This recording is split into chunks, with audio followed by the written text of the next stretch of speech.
Anda kembali bersama kami di obrolan malam. Mbak Titi, tadi konsekuensinya sempat Anda singgung di paruh sebelumnya adalah soal ini konsekuensinya ada dari sudut pandang konstitusional adalah sampai ke harus amandemen Undang-Undang Dasar 1945. Ini semacam membuka kotak Pandora. Nah, kalau kotak Pandoranya terbuka menurut Anda, kalau dilakukan saat ini atau nanti dilakukan setelah pemilu 2024, apa? Iya, pertama Pak Yanuar ini titip aspirasi ya, karena kenapa pernyataan Caimin ini jadi agak panjang kontroversinya, karena kan di tahun lalu kontroversi juga sempat muncul dengan narasi soal penundaan pemilu. Jadi tidak terhindarkan publik akhirnya menghubung-hubungkan, sebab penghapusan jabatan gubernur pintu masuknya hanya bisa melalui amandemen konstitusi.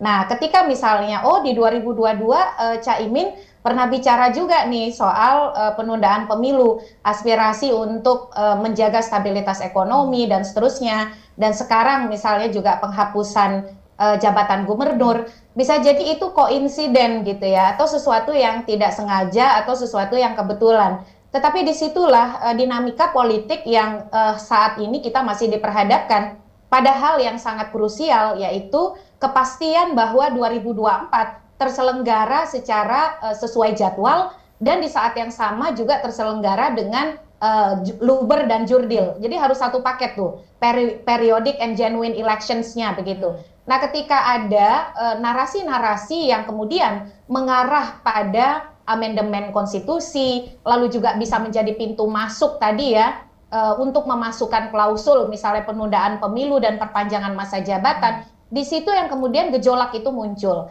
Nah, maka yang perlu kita sampaikan adalah dalam konteks ini, gagasan-gagasan penguatan kebangsaan dan lain sebagainya perlu memperhatikan juga dinamika dan juga psikologis politik warga. Jadi ini adalah hal-hal yang sangat sensitif, yang mudah sekali dihubung-hubungkan, apalagi kalau narasinya terputus-putus begitu. Memang di dalam beberapa kesempatan saya sudah membaca bahwa PKB melakukan kajian soal posisi kepala daerah dan juga bagaimana mekanisme pemilihannya. Tetapi kalau tadi kita bicara soal urgensi, soal konteks dan konstitusionalitas, dari sisi urgensi kita tidak ada urgensi hari ini untuk bicara soal penghapusan jabatan gubernur dan juga pergantian mekanisme pemilihan di tengah jadwal ketatanegaraan kita yang sudah didesain dan dikondisikan sedemikian rupa. Yang kedua dalam konteksnya begitu ya, ternyata tadi Pak Jo juga punya jawaban-jawaban.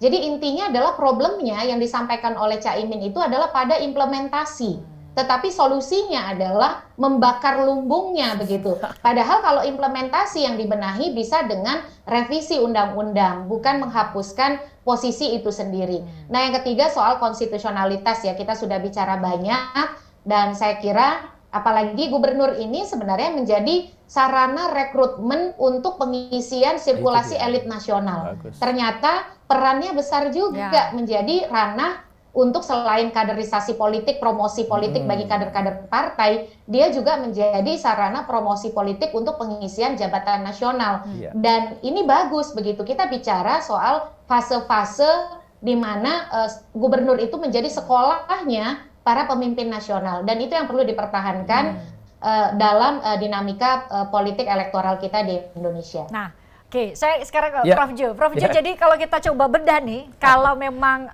dilakukan saat ini dengan konsekuensi harus amandemen, karena diatur di pasal 18, amandemen Undang-Undang Dasar 1945. Kalau dilakukan saat ini, apa eksesnya? Kalau dilakukan nanti, seperti kata Bang Rifki, ya sudah kita pikirkan dulu lah pemilu 2024, apa eksesnya?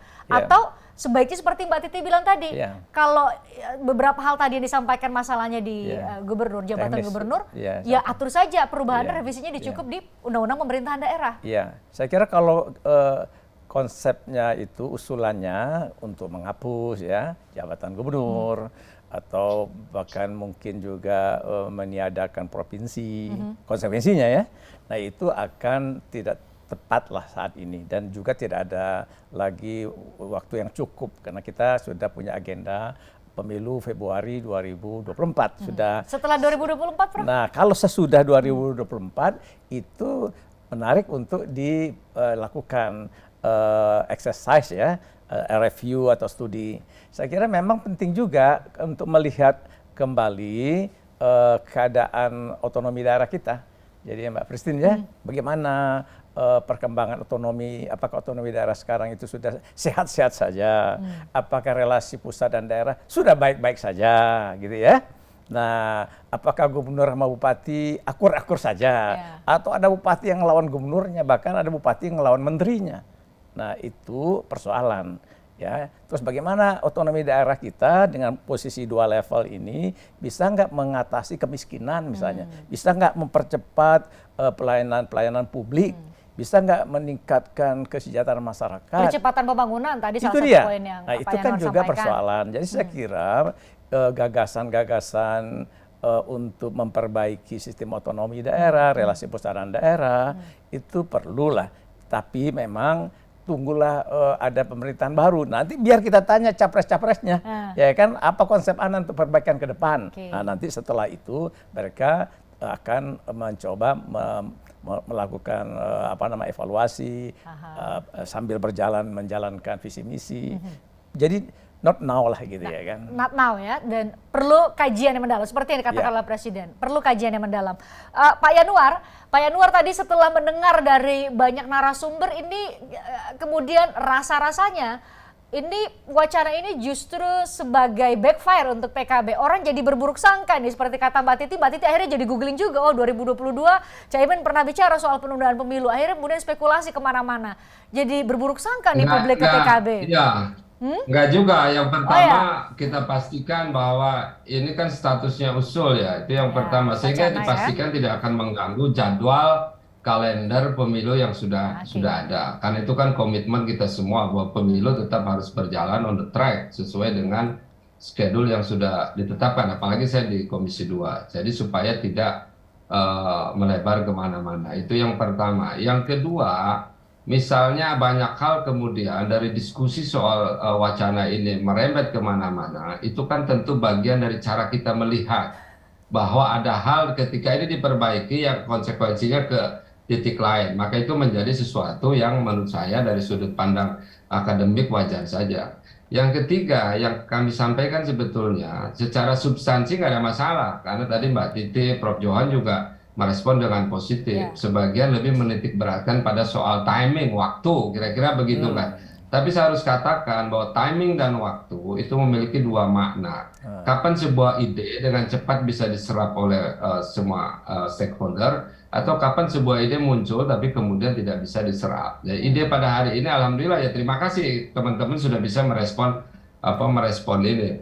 Tapi ketika soal eksekusinya kapan, itu tentu adalah koordinasi, proses komunikasi, dan bahkan juga proses pertarungan di antara stakeholder yang terkait. Jangan lupa misalnya merembet ke konstitusi, Mbak. Kalau merembet konstitusi itu kan kita tahu itu tidak mudah juga. Karena faktanya sebelum ide Caimin muncul, ide terkait garis besar haluan negara kemarin 2-3 tahun lalu yang juga memerlukan amandemen konstitusi itu juga sampai hari ini kan belum terwujud. Artinya ketika masuk ke ranah itu tentu banyak hal kemudian menjadi lebih dalam lagi diskusinya. Kami hanya menyatakan bahwa usulan ini seyogianya menjadi bagian dari cara kita untuk terus-menerus menyempurnakan tatanan pemerintahan kita, terus-menerus memperbaiki hal-hal yang kurang, apalagi tadi Prof. Jo sudah menyampaikan beberapa titik krusial yang menurut saya penting, soal kemiskinan ekstrim, soal ketimpangan wilayah, soal pengendalian istilahnya span of control-nya dan seterusnya. Jadi pada titik ini kami menyampaikan bahwa pemilu on the track, usulan ini terima kasih sudah mendapatkan respon yang luar biasa bagus. Apalagi tadi Mbak Titi juga bilang hanya soal timing bukan soal substansi, kira-kira begitu. Ada poin lain kok yang disampaikan Mbak Titi. Poin kedua adalah soal konteks kok. Jadi nggak boleh hanya dilihat dari poin yang pertama tadi soal timing, ada soal konteks. Tapi terima kasih tadi sudah menegaskan bahwa PKB tetap mendukung pesta demokrasi kita atau agenda kepemiluan kita tetap, agenda ketatanegaraan kita tetap berjalan. usulan dan wacana ini tidak mengganggu proses apapun yang tengah berjalan saat ini. Terima kasih Pak Yanuar, terima kasih Prof. Jo sudah hadir bersama kami. Terima kasih juga Mbak Titi, sukses selalu untuk tugas barunya. Pak Yanuar, ya Mbak Titi. Di Universitas Indonesia. Ya, terima kasih semuanya. Saya juga ucapkan terima kasih buat pemirsa yang sudah nonton kami. Ya setidaknya nanti di Pilkada serentak 2024 kita masih tetap coblos gubernur, calon gubernur dan juga DPRD tingkat 1 selain calon bupati, wali kota dan DPRD tingkat 2. Jadi tidak ada yang berubah dari wacana ini, tapi yang membuka wawasan kita semua. Terima kasih. Anda selamat istirahat bagi Anda yang sudah mau istirahat, selamat beraktivitas bagi Anda yang masih punya aktivitas. Kita jumpa lagi esok. Saya Fristian Gwich.